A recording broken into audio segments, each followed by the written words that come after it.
sesi dari saya sendiri, saya akan membahas tentang intuition on regression. Jadi ini pembahasan lebih ke arah pendekatan statistik dari regresi, bagaimana kita melakukan regresi, dan apa yang bisa kita pelajari dari regresi sebetulnya. Kalau gitu izinkan saya untuk bisa share screen dulu. Baik. Apakah screen saya sudah terlihat? Sepertinya sudah ya? Sudah dong. Oke, hari ini saya akan bahas tentang intuisi dari regresi. Overview yang akan saya bahas hari ini akan dimulai dari linear model dulu. Yang kedua itu adalah generalized linear model, baru masuk ke path analysis, vector analysis, dan juga structural equation model. Dan ada beberapa konsep yang sebaiknya sama-sama kita pahami sebelum kita masuk ke presentasi ini. Yang pertama adalah terminologi independent dan juga dependent variable. Kalau kita masuk ke dalam statistik, terminologi adalah IV dan DV, independent dan dependent variable. Kalau kita masuk ke dalam machine learning, terminologi agak berubah, agak berbeda. Independent variable itu sama halnya dengan fitur atau kolom di machine learning. Sementara kalau dependent variable itu adalah label atau target. Lalu kita juga sebaiknya memahami apa itu variance covariance matrix, dan yang terakhir adalah data generating process, yaitu DGP.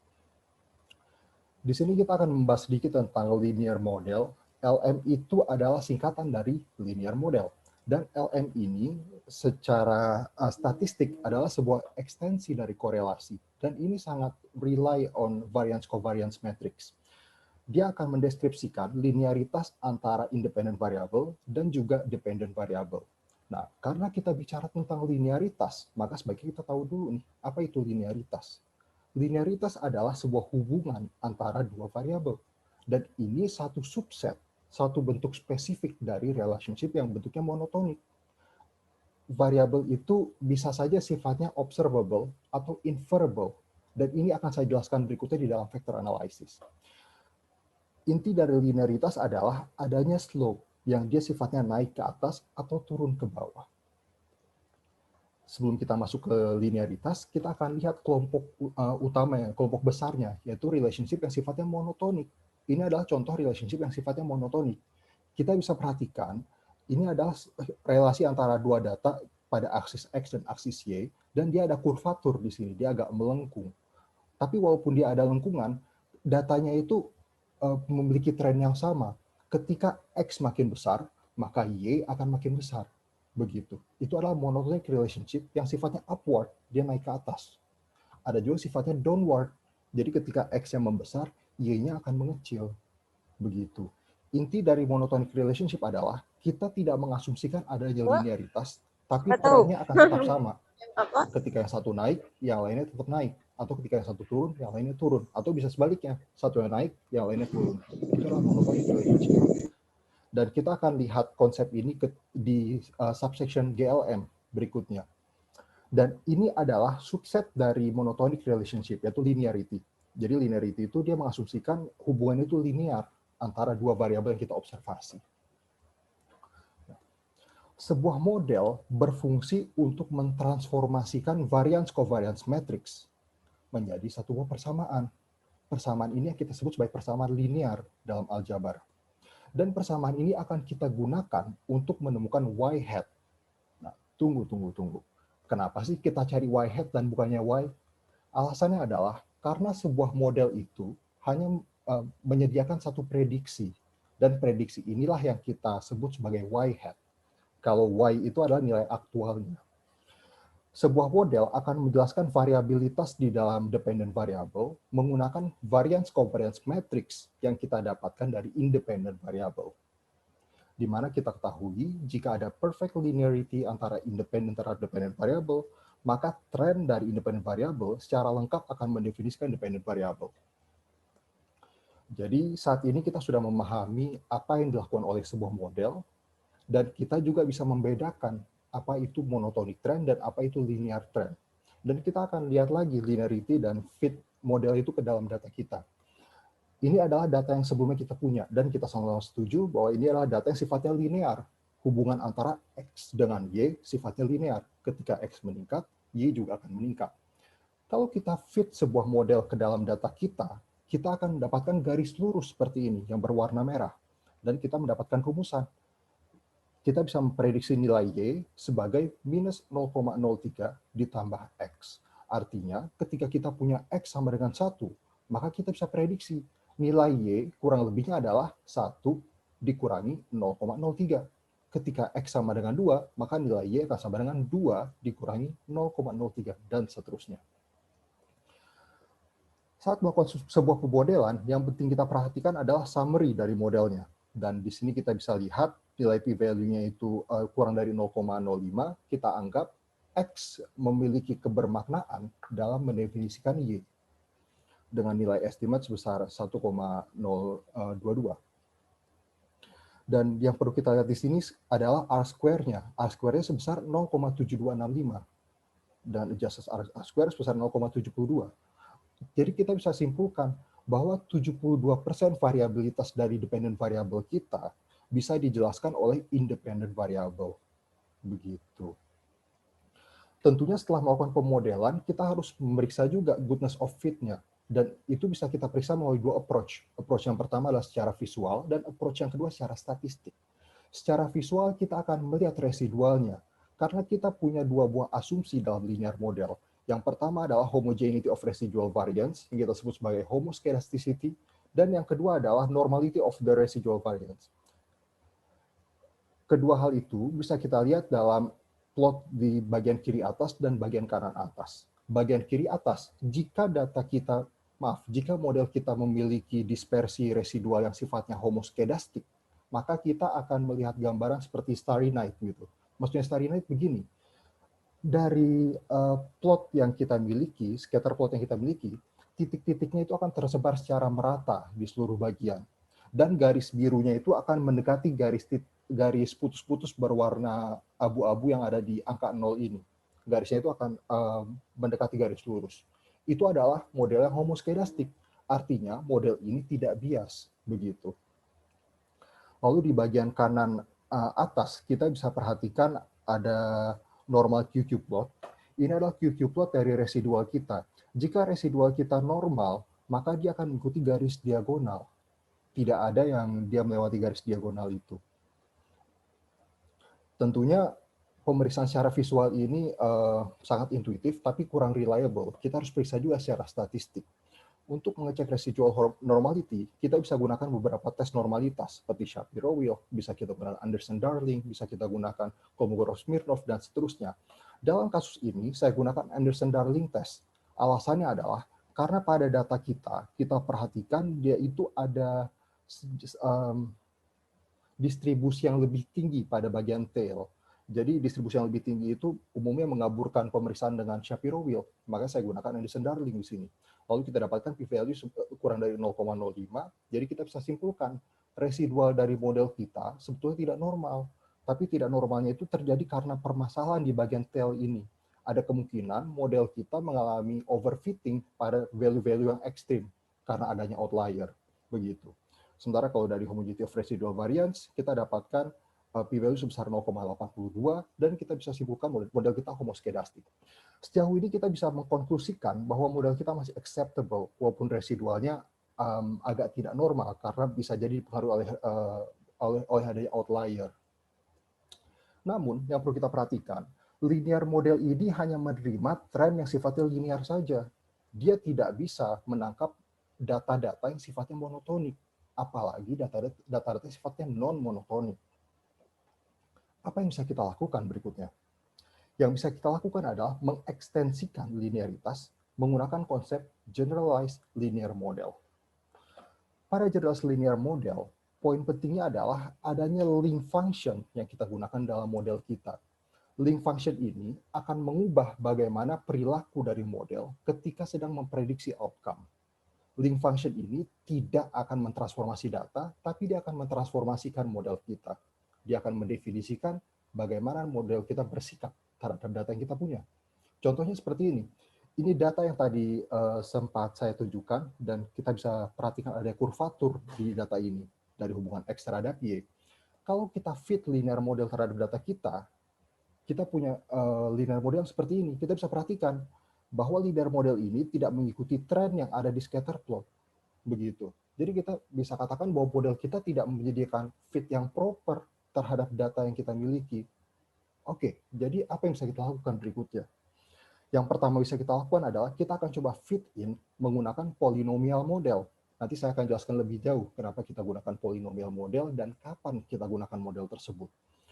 Dengan polynomial model, dalam kasus ini yang digunakan adalah quadratic regression, kita dapatkan rumusan Y sama dengan 32 ditambah 340X ditambah 130 dari X square, X yang dikuadratkan. Dan kita dapatkan garis merah, dia mengikuti tren dari scatter plot kita. Berdasarkan visual evaluation, kita bisa temukan ada dispersi residual yang dia sebenarnya terkesan tidak merata dan dia itu lebih banyak di bagian kiri daripada bagian kanan. Jadi ada kesan ke arah megaphone effect di sini. Sementara dari normal QQ plot, kesannya dia lebih dekat ke arah normal. Dan jika kita mengetahui data generating proses dari data yang kita miliki, kita bisa lakukan satu pemodelan yang lebih baik sebetulnya.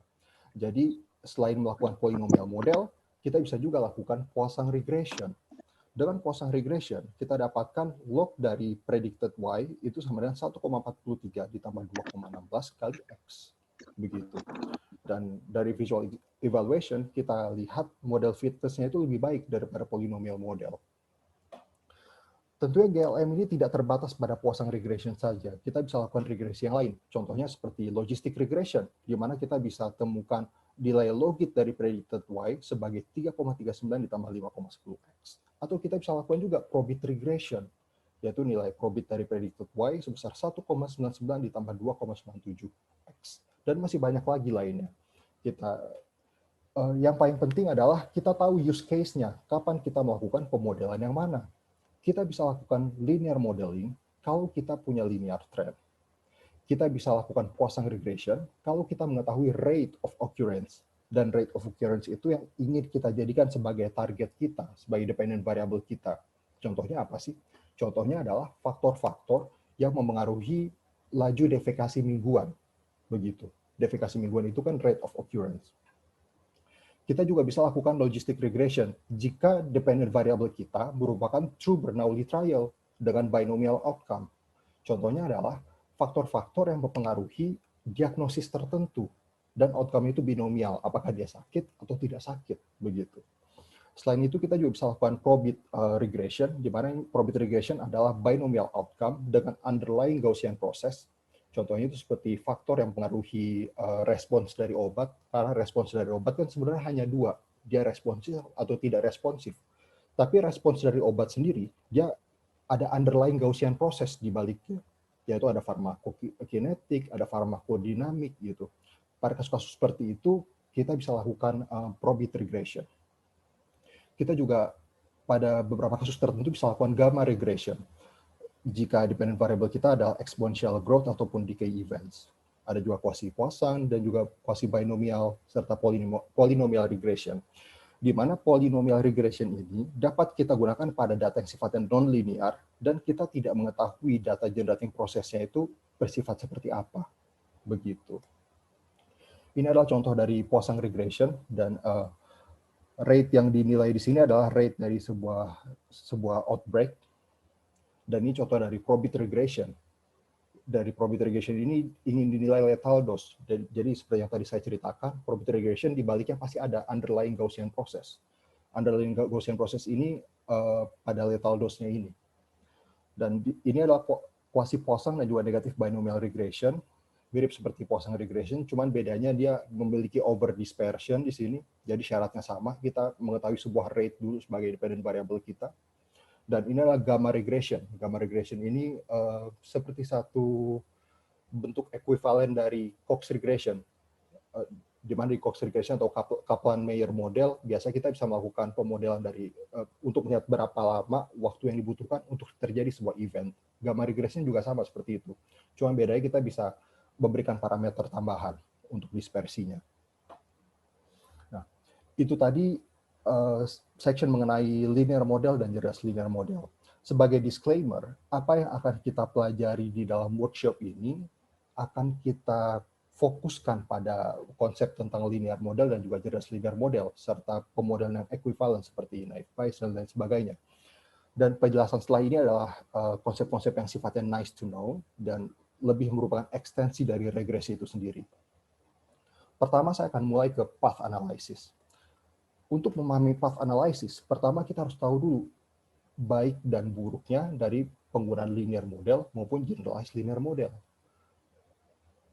Pada penggunaan generalized linear model maupun linear model, kita bisa menggunakan multiple IV sebagai prediktor kita. Kita bisa punya banyak independent variable. Dan kita juga bisa menambahkan moderating effects menggunakan interaction term antara IV-IV yang berbeda. Cuman kontranya adalah kita tidak bisa menggunakan multiple DV. Jadi outcome kita pasti hanya satu gitu. Walaupun multiple DV itu bisa kita lakukan pada MANOVA ataupun MANCOVA, tapi keduanya itu tidak suitable untuk menilai data yang sifatnya non-linear. Dan tidak ada pemodelan yang di atas yang dapat digunakan untuk secara penuh mengontrol mediating variables. Maka di situ kita gunakan path analysis. Karena path analysis kita bisa punya multiple input, bisa punya multiple output, dan juga bisa mengontrol efek dari mediating variable. Contoh mediating variable itu begini. Kita ingin melihat efek dari X terhadap Y, tapi ternyata ada mediator, yang mana mediator ini berpengaruh terhadap X dan juga berpengaruh terhadap Y. Mediator ini dapat kita kendalikan dengan path analysis. Pada path analysis, kita pun bisa menganalisis lebih jauh intermediary variable. Jadi contohnya seperti X1 mempengaruhi X2, mempengaruhi X4, baru kemudian menjadi Y. Begitu. Namun ada beberapa hal yang harus kita consider di sini. Yang pertama adalah jenis estimator yang kita gunakan dan seberapa robust estimator tersebut dapat kita pakai. Estimator yang paling sering digunakan adalah MLE, yaitu Maximum Likelihood Estimator. MLE sendiri dia sebetulnya tidak begitu robust. Kalau datanya skewed, dia akan agak kesulitan untuk mengestimasi. Kalau datanya itu dia tidak normal, dia kesulitan untuk mengestimasi. Maka kita lebih baik menggunakan varian robust dari MLE, kita sebut sebagai MLR. MLR adalah Robust Maximum Likelihood Estimator. Kalau data kita bersifat ordinal, kita pakai DWLS, Diagonal Weighted Least Square, atau WLS MV. Begitu. Dan jangan lupa juga, kalau kita sudah lakukan pemodelan, kita harus lihat goodness of fit-nya bagaimana. Dan secara teoretis, suitable nggak sih model yang kita pakai tersebut? Kalau kita mau menguji causality, maka kita harus perhatikan juga temporal dependency. Jika kita bilang X berpengaruh terhadap Y, kita harus tahu dulu bahwa X memang terjadi duluan, baru kemudian Y. Begitu. Dan berikutnya saya akan masuk sedikit ke vector analysis. Vector analysis ini coba kita bayangkan kita sedang mengkonstruksi sebuah form assessment. Dan form tersebut sebetulnya tidak secara lengkap menggambarkan objektif yang bisa di-measures, tapi dia itu hanya menghitung reflective idea dari apa yang ingin kita hitung, apa yang ingin kita observasi. Jadi dengan kata lain, assessment form itu adalah sebuah indirect measurement. Nah, bisa nggak sih kita mengekstensikan konsep regresi dalam sesuatu yang tidak bisa secara langsung kita observasi? Dan sebagai disclaimer, presentasi ini hanya berfokus pada CFA, yaitu Confirmatory Factor Analysis.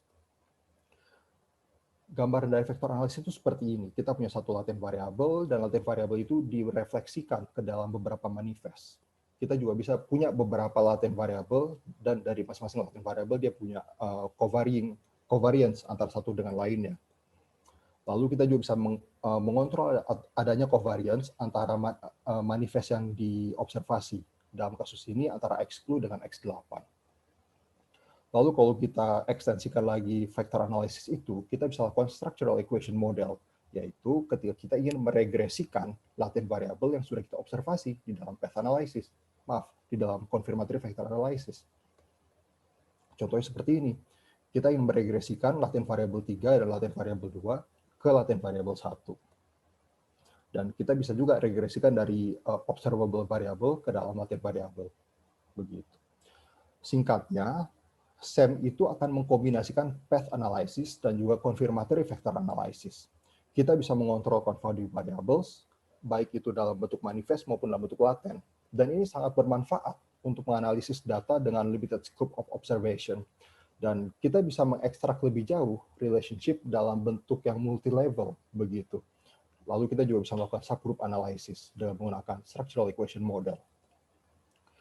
Sebagai kesimpulan, SEM itu adalah sebuah model yang powerful, tapi kita harus consider lagi nih. Yang pertama adalah saya ingatkan kembali tentang estimator, yang kedua goodness of fit-nya bagaimana, theoretical suitability, dan juga kalau kita mau menguji sebuah causality, kita harus pahami betul temporal dependency dari masing-masing variabel kita. Sekian presentasi dari saya, apakah ada yang ingin ditanyakan?